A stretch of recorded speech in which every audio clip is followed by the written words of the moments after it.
am having, Mac. The story of Sonic Frontiers can be a little hard to follow, and even after beating the game, you could still have several questions about it. That said, in this video today, we're going to go through Sonic Frontiers' story and the story-related topics, and try to answer a couple of those questions and make sense of the nonsense. Grab your popcorn because here we go. Our story begins long ago with this group of people known as the Ancients, and they lived on a different planet far away from Earth. This group was very intelligent, and they looked a lot similar to the creature we know as Chaos in Sonic Adventure. Not to mention, they also have these little things in their chests known as Cocos, and these things are supposed to be like lucky charms for them, and we'll talk a bit about more of those later. But anyway, this highly advanced civilization known as the Ancients had a lot of problems, and one of them being this giant beast known as the End. The End was such a powerful force that it forced the Ancients out of their home world as it was destroyed in the process. However, the Ancients were able to successfully escape because of these gems known as the Chaos Emeralds, and using these special gems on their spaceships, they were able to escape and find a new planet known as Earth. It is kind of hard to say that the Ancients found Earth when it's kind of the other way around. The Chaos Emeralds actually led the Ancients to Earth because of their connection to the Master Emerald. They were reacting to the Master Emerald's power and were just drawn to it. After the successful landing on Earth, the Ancients began to change as a species. They became more aware of their surroundings and also a bit more cautious, as they created cyberspace, this area that would be able to harness their memories and everything that their planet had to offer before it was destroyed. Cyberspace contains all kinds of data about this civilization, and for them, it was almost as if they could never miss home because they could just go there whenever they wanted to. However, the unfortunate truth was they were stuck here on Earth, and this was like a really hard planet for them to adjust to because there was so much stuff different about it. The reason why Sonic is able to download these digital maps into his brain during the events of Sonic Frontiers is because the Ancients created this so they can all have a universal knowledge of what's going on around the world, or at least around the Starfall Islands. But like I said before, the Ancients also got a bit more cautious as well, because what they also began to do was build technology to fight against that creature that blew up their home planet before, the End. Unfortunately, not every single plan the Ancients had in mind really proved effective against the End, as a lot of them got wiped out by it. Needless to say, this celestial being proved a huge thorn in the sides of the Ancients, so they began to create a new type of technology known as the Titans, and you know them as Giganto, Waverin, Knight, and Supreme. What made these Titans so strong is that they were powered by Chaos Emeralds, and they were supposed to be piloted by an Ancient as well. Obviously here, the ultimate goal was to take down the End. However, there was a backup plan at play just in case this plan proved unsuccessful. A group of Ancients decided that if this plan were to fail, they would take the Chaos Emeralds to the Master Emerald on Angel Island. Anyway, the Ancients continue with their initial plan with going into space with the Titans trying to defeat the End. This plan, much like many of their others, ended up failing. But one of the Ancients had an idea. What if they could somehow bind the Titan with the End and seal them together into cyberspace? And that's exactly what the Supreme Titan did, but at what cost, as the Ancient inside lost their life. So while this plan did prove successful, it was successful with a lot of casualties. Either way, the backup plan was in full swing as some of the Ancients moved to Angel Island, taking the Chaos Emeralds with them. The Ancients that moved to Angel Island were actually affected by some sort of strange radiation, which I believe is from the Master Emerald, which turned them into an unrecognizable species, which I think is the Chao. This would ultimately explain the relation between Chaos and the Ancients, as actually it's not Chaos who's a deformed Chao, but the Chao who are deformed Ancients. Very interesting. But anyway, the Ancients who didn't go to Angel Island ended up just kind of dying out, and their souls were stored inside of the Cocos. And this is what I mean when I was going to go back to them later, because the Cocos were actually more than just a very nice looking good luck charm. They actually were changed and modified to kind of harbor information about each individual Ancient.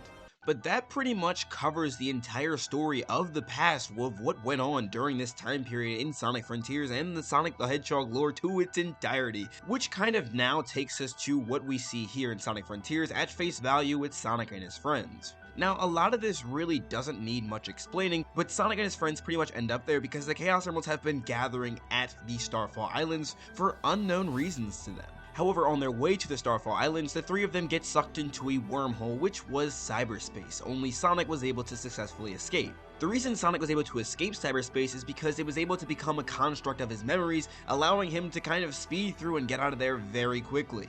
and we know Sonic is fast. Oh yeah, so what's going on with Eggman here at the very beginning of the game? Well, he actually finds his way to the Starfire Islands before anybody else and decides to implement his own AI system into the cyberspace to kind of milk out all the data he possibly can to gain control of the Titans and every other monster he can possibly find. However, this actually was not to Eggman's benefit, as his AI system was kind of faulty. It wasn't exactly what he was looking for, as it had some human-like characteristics added to it, and because of that reason, it wasn't able to perform at peak efficiency. And this is really just because Eggman was kind of rushing his process. Earlier in the Sonic Frontiers prologue comic, we can see him basically telling his AI to pretty much just integrate itself without actually testing further if it can actually do that. This would explain why in Sonic Frontiers, Sage prioritizes protecting Eggman rather than defeating Sonic. Throughout most of the time spent in Sonic Frontiers, Eggman spends his time actually trapped in cyberspace because Sage will not let him out just to keep him safe, and this goes as far to say with all the other Sonic characters as well, like Amy, Knuckles, and Tails. Sage traps all of these individuals into cyberspace just so they don't get hurt by the following events, like the end returning. So when Sage was telling Sonic to leave in this game, she wasn't saying that she hates Sonic or anything, she was literally telling him just to get out of here because she doesn't want to see him get hurt. She even quite literally says to Sonic in this game towards the very end, "You were not meant to come here." The only reason that Sage was trying to get rid of Sonic in the beginning, like totally,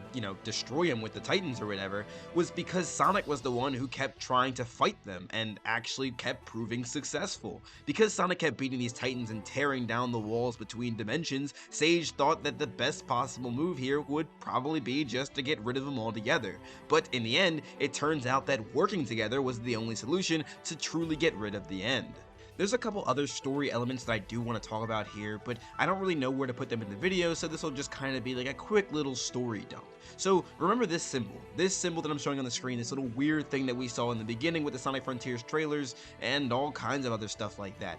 This is supposed to be a symbol of peace and remembrance. This was a symbol for the ancients for when the Cocos passed away, and the ancients would kind of just ascend and move on. This symbol is also seen at the end of the game with Dr. Eggman when he's typing on his computer, because it represents Sage now too, because she also was infused with the data of the ancients, so when she kind of passed on and moved on, this symbol also was relevant to her because she was also able to receive that peace after giving her life to save her creator.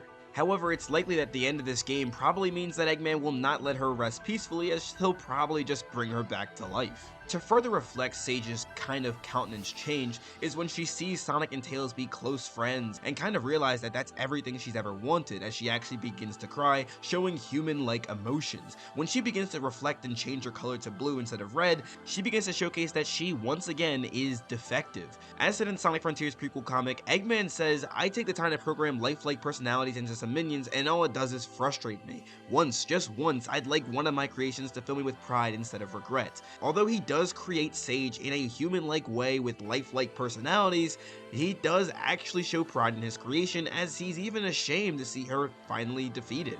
Although the interesting thing is, before Sage actually merged with cyberspace, she actually was one without any human-like qualities at all, but it was once that she got merged, she was able to develop all kinds of different traits. And I believe a lot of those emotions were probably untapped until she was able to fully realize them by having several encounters with Sonic and also Dr. Eggman. But that's basically all of the information that you really need to know that's kind of essential for Sonic Frontiers. I could have spent time and kind of went over the entire story itself while you play the game, but a lot of it was pretty self-explanatory at that point. But getting all the other side information like the backstory behind the Ancients, the Cocos, and basically Sage as a character can be a little bit complicated. So I wanted to kind of make that a little bit easier to understand. Hopefully this video really helped in that department of kind of understanding the story of the game, and maybe even gives you more of an appreciation towards it. And if it did, don't forget to leave a like and subscribe on the video because, I would really appreciate it. That said, thank you all again so much for watching. This is Sonic signing out. Have a super blessed day, y'all. Why are you playing that trash?